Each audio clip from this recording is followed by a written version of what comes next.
The movie starts by introducing a new student named Roy who just arrived at school. He used to live in the busy city of Bandung, but recently moved to Serang with his mom.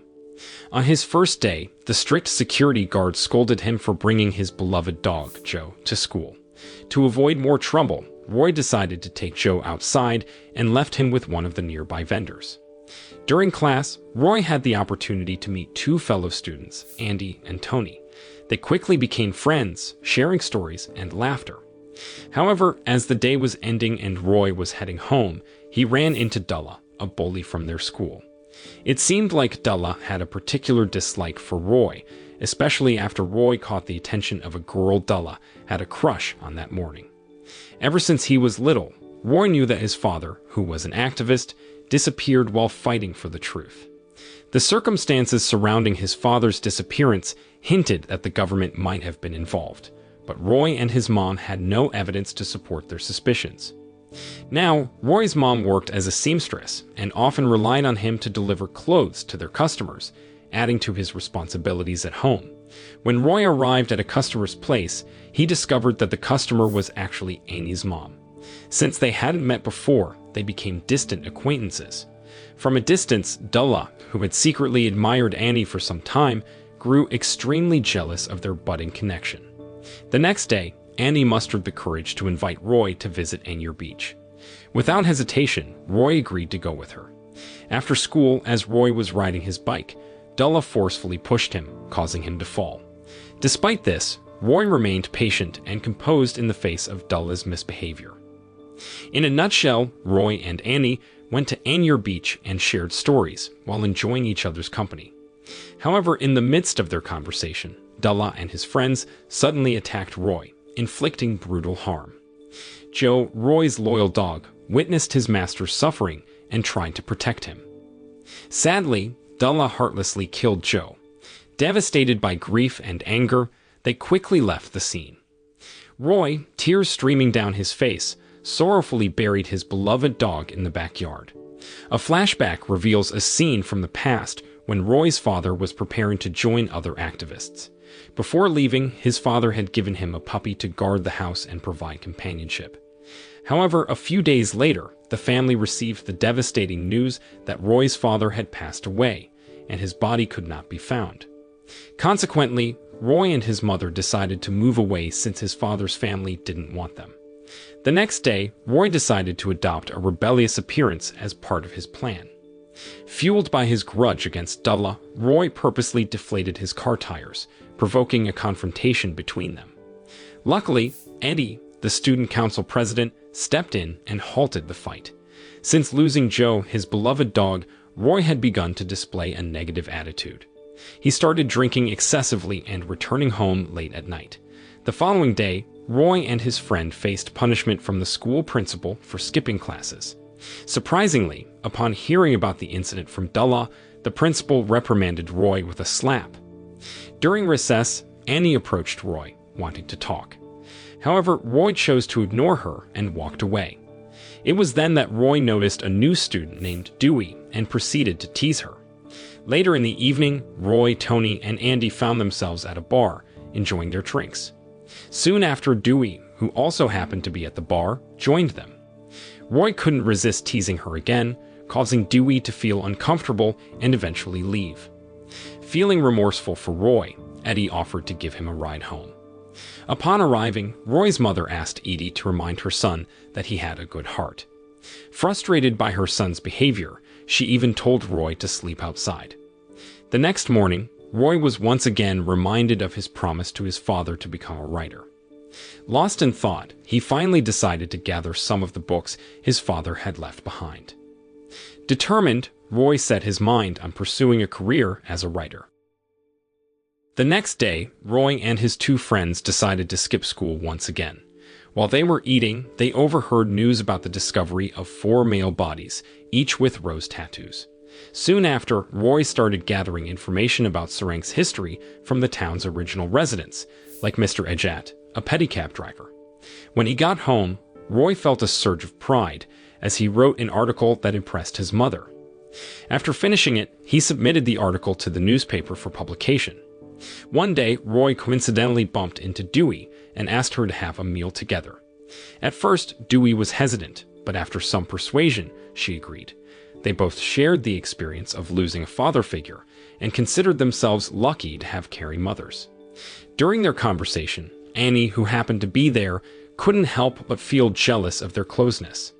In truth, Roy had feelings for Annie too.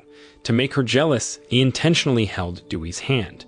The next day, chaos erupted at school because of an article written by Roy. Besides documenting Serang's history, Roy openly criticized the government's failure to serve the people. Dullah, upon reading the article, became furious upon discovering that his father held a powerful position in the region. Edie, annoyed by Roy's habit of causing trouble, scolded him. However, Roy argued that Eddie lacked the courage to speak the truth, including his fear of Dullah's bullying of other students. To cut a long story short, as Roy was heading home, Edie called him to meet at a specific location to engage in a duel with Dullah. In the evening, both Roy and Dullah prepared for the confrontation, with onlookers observing. According to local customs, if individuals have an irreconcilable dispute, they must resort to an adat jawara, a traditional duel, as the only option. Regardless of the outcome, they must accept it. After Edie explained the rules, the duel began. In the midst of the battle, Roy, without any formal martial arts training, appeared overwhelmed. However, to everyone's surprise, Roy managed to defeat Dullah. Unable to accept his defeat, Dullah tried to attack Roy with a machete, but Eddie swiftly intervened, preventing further harm.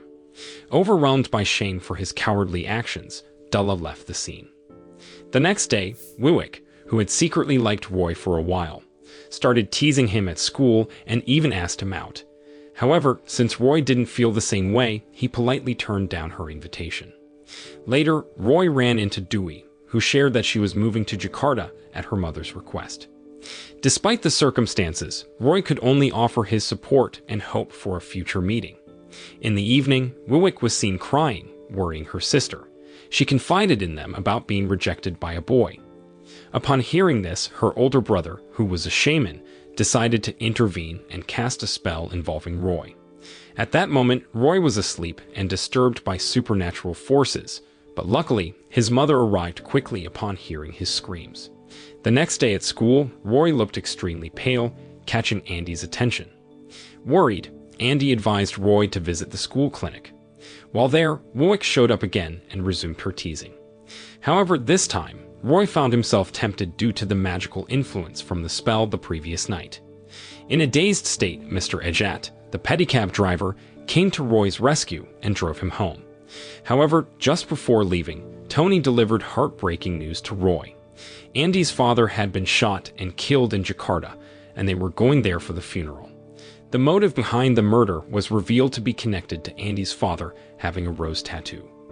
Toni pleaded with Roy to accompany them, but Roy remained silent, causing Andy to leave immediately. Meanwhile, Dullah approached his father, asking for money to hire thugs as he still held deep resentment towards Roy. However, his father refused, further fueling Dullah's desire for revenge. That night, Dullah met with the thugs and instructed them to teach Roy and his friends a lesson. Meanwhile, Mr. Ejat, realizing that Roy had been manipulated, took him to see the shaman. Eventually, Roy fully recovered and discovered that Wiwick was the mastermind behind the orchestrated events. Meanwhile, Roy and Andy finally reached Jakarta. Overwhelmed by grief, Andy burst into tears upon seeing his deceased father.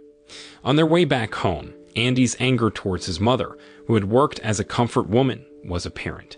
During their journey, they encountered thugs sent by Dullah. The thugs insulted Andy's mother, who worked as an entertainer. This enraged Andy, prompting him to chase after them. Unfortunately, in the midst of the pursuit, they got hit by a car. Toni suffered severe injuries, while Andy tragically lost his life on the spot. Upon hearing the devastating news, Roy rushed to the hospital. Filled with guilt, he blamed himself for not being there when the accident happened. However, to his surprise, the spirit of Andy's father appeared and transported Roy to a hospital in Jakarta. The following day, Adi embraced Roy, providing comfort during his time of mourning. That night, Adi visited Roy's house to borrow some books and inquired about the culprits who had harmed Roy. To his shock, he discovered that Wilwick was behind everything. The next day, at school, Roy sought out Wilwick. There he found the courage to create room for forgiveness and apologized if he had hurt her. Wilwick, feeling deeply embarrassed, also expressed remorse for her actions. After their conversation, Roy approached Annie to apologize for his past neglect. Annie, burdened by guilt over Joe's death, blamed herself. However, Roy assured her that it was fate and that she shouldn't carry the weight of guilt. From that point on, their relationship began to grow closer. In the evening, Ray went to Annie's house with a condition. Roy had to defeat Annie's father in a game of chess to earn his approval. Motivated by the challenge, Roy dedicated himself to improving his chess skills. Feeling confident, he returned to Annie's house and successfully beat her father. As a result, Annie's father accepted their relationship, bringing immense joy to Annie. Upon learning about this, Dullah immediately urged his father to interfere and separate Roy and Annie. The next day, Dullah's father, who happened to be Annie's father's superior, approached him. Without hesitation, he asked Annie's father to disapprove of his daughter's relationship with Roy. Moreover, he emphasized Roy's father's activism against the government, painting him as a troublemaker for the country. After their conversation, Annie's father discussed the matter with her, leading to a heated argument between Annie and Roy. Disappointed with her father's stance, Annie locked herself in her room for the entire day.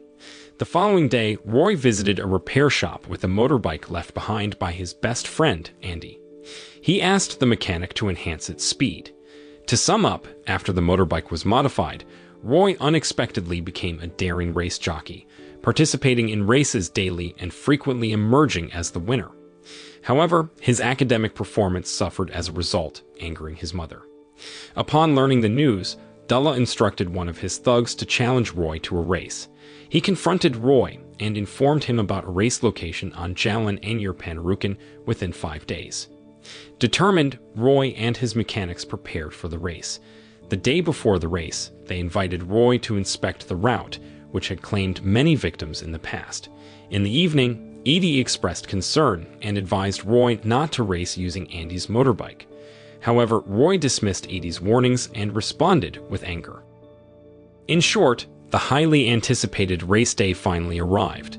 However, Dullah's men blocked the path, creating an obstacle for Roy and his team. Despite this interference, the race started after the count of 3. During the race, one of the thugs intentionally dropped his bike to try and hinder Roy.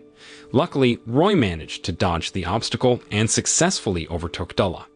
Meanwhile, Edie told Annie to join them at the race location.